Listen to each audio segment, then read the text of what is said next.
Capitolo 11. Fidelizzazione fa rima con interazione. Il video è narrato da Luna, la nostra intelligenza artificiale. Ed allora, visto quanto è stato detto fino ad ora, io prendo le Fidelity Card o carte fedeltà, a seconda di come preferiamo chiamarle, che, essendo ad oggi di plastica, le trasformo in Fidelity elettroniche, e così ho rinnovato lo strumento, sostituendo il digitale al tradizionale.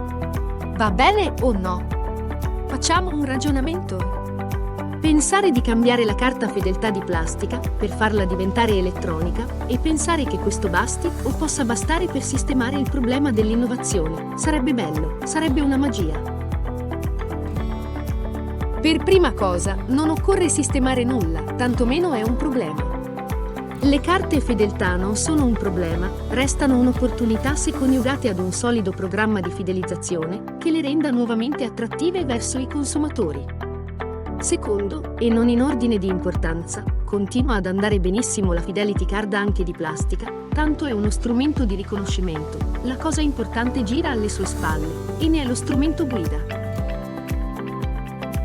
Ora, per prima cosa, facciamo nuovamente chiarezza sulle Fidelity Card.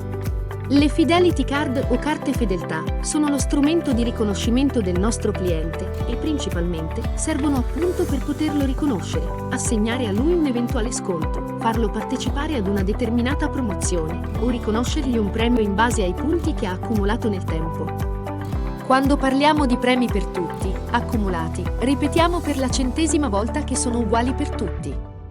Quando partecipa ad una promozione, magari promozioni per i soli possessori di carta fedeltà, ma comunque sono promozioni sostanzialmente uguali per tutti, in quanto tutti coloro che la posseggono e sono registrati al programma ne possono beneficiare, oppure restano uno strumento di riconoscimento. Quindi, a questo punto, che io abbia uno strumento che è basato su di una Fidelity Card fisica, oppure che sia divenuto una Fidelity Card elettronica, cambia poco, perché tanto è come se utilizzassimo un'app come Stocard.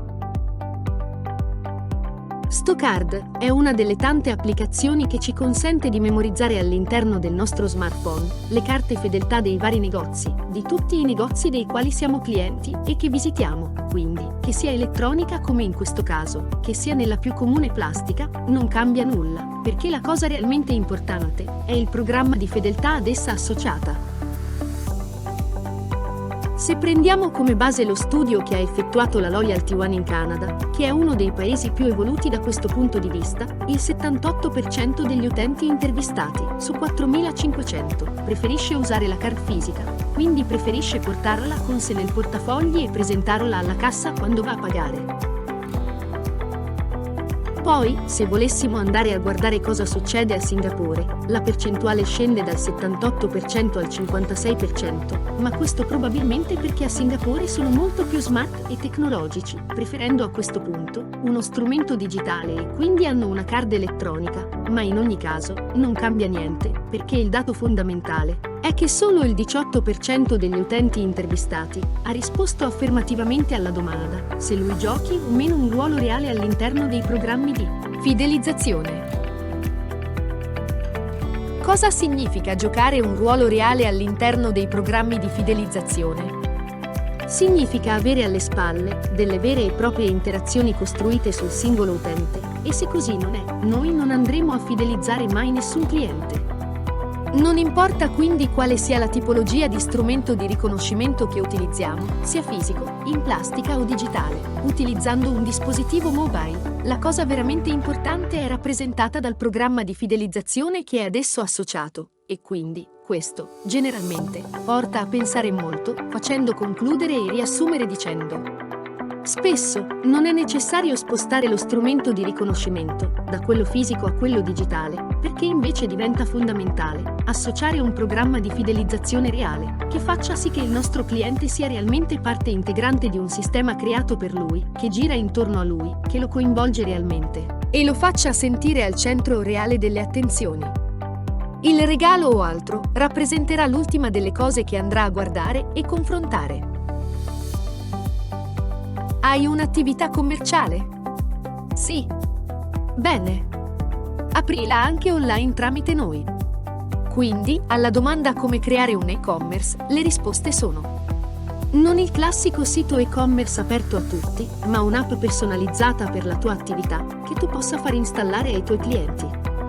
In questo modo venderai solo a loro, ossia solo a coloro che ti conoscono e l'hanno scaricata, ma fidelizzerai 1 milione di volte di più di uno store aperto a tutti, ma da pubblicizzare. Ricorda che i tuoi clienti fedeli sono i tuoi clienti più importanti. E non devi perderli. Noi proponiamo la nostra soluzione. Un'app che ti consente di fare e-commerce su di una tua piattaforma partendo dai tuoi clienti di tutti i giorni e solo per loro. Come mai una scelta del genere? Se non hai ancora capito, più andremo avanti e più le grandi concentrazioni, sia fisiche che virtuali, saranno troppo forti. Sempre di più si affacceranno altri portali come TikTok o Douyin, dove gli influencer vendono dal vivo articoli di tutti i tipi, utilizzando degli streaming video che si aggiungeranno a YouTube, perché anche Google entrerà prepotentemente nel mondo dell'e-commerce, ma anche agli attuali Amazon e compagni. Come puoi pensare ancora di combattere contro tutte queste grandi piattaforme e con le future che nel tempo arriveranno? L'app ti consentirà tutto in modo smart ed ha tutta una serie di funzioni che, oltre a fornire ai tuoi clienti dei servizi a valore aggiunto, li fidelizzerà vendita dopo vendita.